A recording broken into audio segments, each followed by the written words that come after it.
আসসালামু আলাইকুম। আমি আপনাদের জন্য আজকে নিয়ে এসেছি পোড়া বেগুনের ভর্তা রেসিপি। এভাবে করে শীতকালে বেগুন পুড়ে ভর্তা করে খেয়েছেন কখনো? একবার খেয়ে দেখেন, দারুণ লাগবে। একবার খেলে বারবার খেতে ইচ্ছা করবে। এই দেখেন আমি এখানে পরিমাণ মতো পেঁয়াজ নিয়ে নিয়েছি।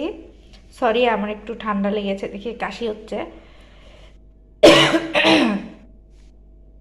এখানে আমি পেঁয়াজ কেটে নিয়েছি আর 3টা শুকনো মরিচ ভেজে রেখেছি, আর ধনিয়া পাতা নিয়ে নিয়েছি, পরিমাণ মতো লবণ নিয়ে নিয়েছি। এখানে আমি বেগুন পুড়ে নিয়েছি, দেখেন পুড়ে ধুয়ে রেডি করে নিয়েছি। আমি সরষের তেল নিয়ে রেখেছি। এবার আমি এগুলোকে ভর্তা তৈরি করব। এগুলো আমি বেটে নিচ্ছি। দেখেন আমি এখানে একটু সরিষার তেল নিয়ে নিয়েছি। এবার আমি এর মধ্যে এই যে বেগুন দিয়ে দিচ্ছি। এবার এটাকে ভর্তা করে নিচ্ছি। এই দেখেন আমার পোড়া বেগুনের ভর্তা রেসিপি তৈরি হয়ে গেছে। এইভাবে আপনারা বাসায় বানিয়ে খেতে পারবেন। খেতে দারুণ লাগে, সব তরকারির সাথে খেয়ে দেখতে পারেন।